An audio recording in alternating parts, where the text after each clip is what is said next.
Sur le pôle féminin, en l'occurrence, on a été confronté donc à l'arrêt des compétitions.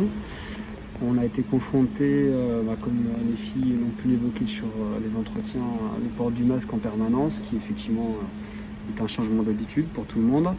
Et on a été confronté, nous spécifiquement sur la structure, au fait que les cours étaient en alternance sur l'établissement, sur le lycée, pas sur le collège.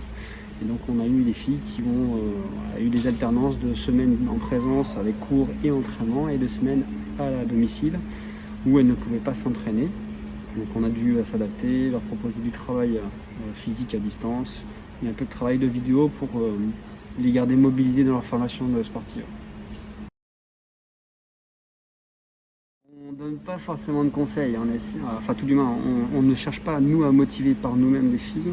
La motivation elle doit venir d'elles-mêmes. Donc notre travail c'est plutôt de les aider à faire le lien entre un objectif à court, moyen, long terme et ce qu'elles doivent faire le jour où elles sont à l'entraînement pour justement atteindre ces objectifs-là. C'est ça qui doit déployer chez elles la motivation et de l'envie de progresser. Plus de difficultés parce que par le passé, tout du moins par le passé, hors situation Covid, on a un système qui est plutôt bien construit, avec différentes étapes qui nous permettent de voir des élèves, des futurs élèves de pôle à 4-5 moments différents pendant à peu près 1 an et demi. Là, la génération qui est la cible du recrutement pour la rentrée prochaine, ça fait maintenant 1 an et demi qu'elle est dans le dispositif, mais nous, on ne l'a pas vue. C'est-à-dire qu'on a déjà 2 opérations qui ont été annulées à cause du Covid, une 3e qui était sur le mois de février qui est annulée.